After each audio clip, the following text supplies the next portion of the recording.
It feels like every productivity creator on YouTube has this perfectly polished system. Time-blocked calendars, 5 a.m. morning routines, color-coded everything. And I don't know about you, but as someone with a chronic illness and a neurodivergent brain, that has just never worked for me. I barely plan my weeks, but somehow I am still making six figures year after year. And this year is actually set to be my best year ever, which I'm really excited about. And I don't know, maybe there's kind of is something to this messier, more chaotic approach. So as someone that runs a creative business almost entirely by yourself, you have to wear a lot of hats. You're making the art, the social media content, you're packaging the orders, you're filing the taxes and doing the accounting. And with wearing a lot of hats comes the two banes of every creative business owner's existence: context switching and admin tasks. And these two things, if you're not careful, will kill your productivity. They will go on a crusade and conquer your entire calendar,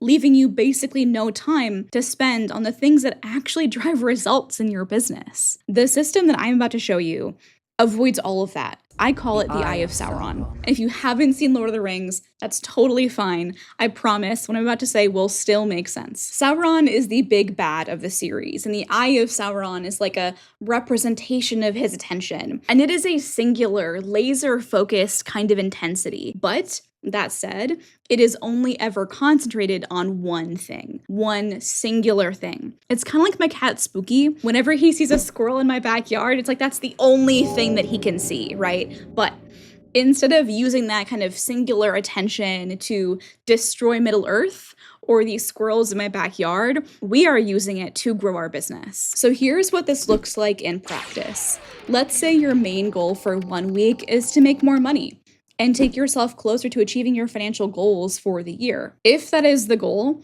then you might spend an entire week doing things like creating and launching a new product. I did this a couple months ago. I brainstormed, created, and launched an entirely new product in 1 week. It was a lot of work, but it was also extremely rewarding. You could also create a YouTube video or some kind of social media post where you kind of sponsor your own content and have a call to action to an existing product. Or you could even hold a flash sale, some kind of, like 30% off discount kind of deal where you discount a product that you already have in your business. That said, you have to do this sparingly or it loses its intensity. So now that you've spent 1 week making money and you have the amazing dopamine hit from that win, you can shift the Eye of Sauron, that laser-focused intensity once again, to something new. Maybe the next week you really want to spend time in your creative practice. Awesome, that's cool.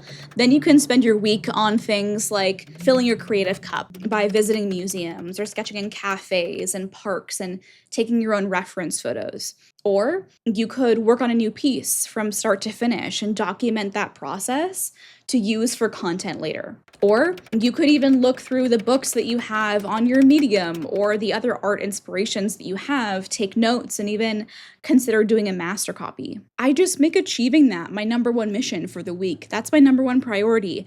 And I know that sounds really simple. I know it sounds maybe even too simple, but I think in that simplicity, that's the beauty of it, right? Because it narrows your focus. You don't have to create some endless to-do list to get things done. It's just, what's my mission? That has helped me so much. And if you're thinking to yourself, okay, that sounds great, but what is the mission? How do I decide that? I have actually created a free worksheet to go with this video. It's in the description. Or there will be a QR code somewhere over here for you to scan if you want. That will help you identify the single mission you should focus on to hopefully increase your revenue to $10,000 a month and beyond. And I think this approach works really well for me because I have a somewhat obsessive personality that longs for novelty, where if I get hooked on a particular task, sometimes that is working on a painting like the one behind me, or other times it's spending all of my energy on creating an educational resource. And with the Eye of Sauron approach, I can do this on a week-by-week basis without feeling like I am overly neglecting any one area of my business. I will still do other tasks over the course of the week, including the boring admin stuff that I mentioned earlier, but because my brain is just constantly thinking about the big overarching project at hand, They just naturally sink to the bottom of my to-do list.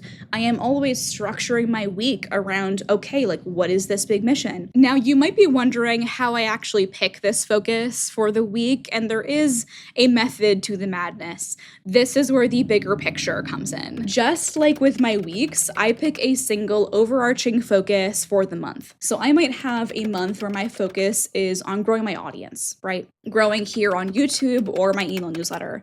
Or I might have a month where I want to focus on making money because I have a big expense coming up. Or it could just be a maintenance month where I want to rest and do all the admin work and focus on maintaining the systems that I've already built.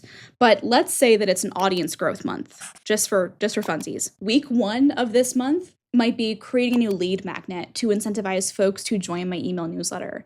For week 2, I might script some YouTube videos that are tailored to that lead magnet that I created, and then batch record like 3 or 4 of them to go out over the course of the month. And then maybe week 3 ends up being mostly spent on my creative practice, but I pick the projects that I work on kind of deliberately and make a point to film them to document that process, so I can turn that into content later. And then week 4 might focus on analyzing the performance of the content that I've posted so far and starting to script new videos. So I am in the middle of a month just like the one that I described, and I have been laser focused on growing my email newsletter.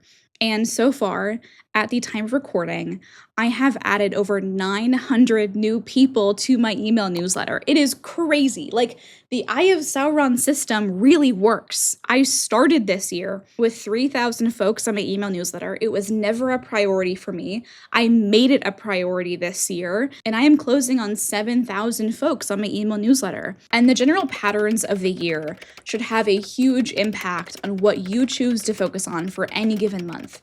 If your business is really focused on selling products, you have to be thinking about how Q4 of the year is the most popular time for consumer spending. So your July and August should be focused on growing your audience. And September and October, if not way earlier, should be product creation. And then November and December are going to be your big launch and money-making months.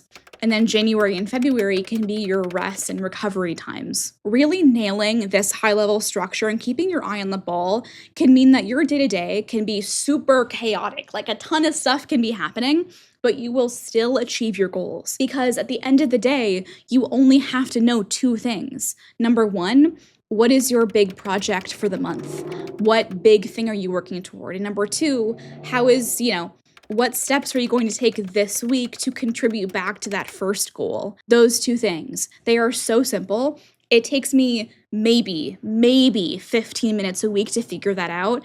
And I think that doing this has been maybe the single most impactful thing that has helped me grow my business this year, aside from what I want to teach you next. I talk about this every so often on this channel, but I do have a chronic illness.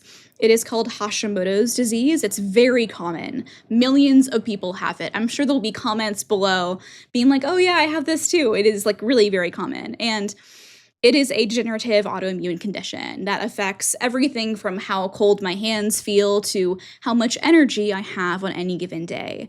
And this is why the rigid day-to-day level planning does not work for me, because I can time block my calendar all I goddamn want, but if I wake up in the morning and I have no energy, I'm just not gonna get stuff done. That is just the reality. I will simply not be able to.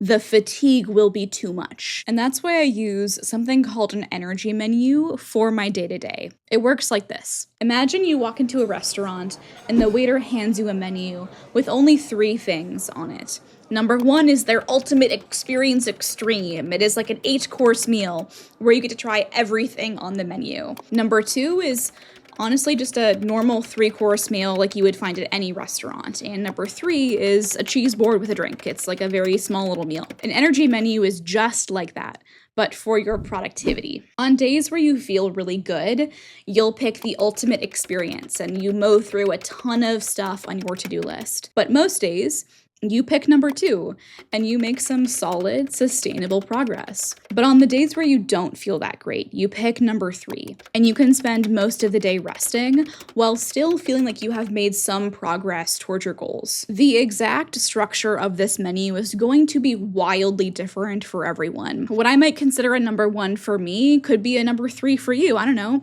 Maybe you're like a crazy productivity Chad. Who knows, right? The point of an energy menu is to just not feel this like all or nothing kind of attitude toward your productivity. It's to acknowledge that you can make small steps and that is still good and worth doing. It does not have to be this like all or nothing experience where you only feel good about yourself if you have made a ton of progress, because 1% improvement is still 1% improvement. That is 1% more than you had yesterday, right? That's still impactful. And this way of thinking about productivity as someone with a chronic illness who is always thinking about the big picture has been enormously helpful in helping me scale my business past $100,000 a year. I genuinely think that I would not be able to do this if I didn't have those 2 frameworks. Because really, at the end of the day, you only have to do 3 things consistently to scale your business to $10,000 a month in revenue. Number 1, you need some kind of habit that grows your audience, be that in person or online. Number 2, you have to talk about your paid products. You have to convince people to buy them. This sales habit is so helpful. And number 3, you have to keep learning about business and marketing so that you will get better at those first 2 things, because those first 2 things are the actual things that really do make a difference, but it's okay to not be good at those things at first. Learning these skills is not a thing that is taught in art schools. It is normal to not know them. But if you can do those 3 things consistently, I guarantee you will grow your business. And I do not say that lightly. So if you are still struggling with this concept, if you want help figuring out what task you should actually be focusing on, what your weekly priority should be, grab that worksheet that I made. Again, it's free. I made it just for you. It's a no-brainer, just grab it. That said, in order for those 3 things to have the maximum impact that they should on your business, you have to be memorable. Being memorable is not optional. You cannot create the same content as everyone else and expect really great results. You're going to want to watch this video somewhere on the screen next to learn how to be memorable, because that is going to skyrocket your business.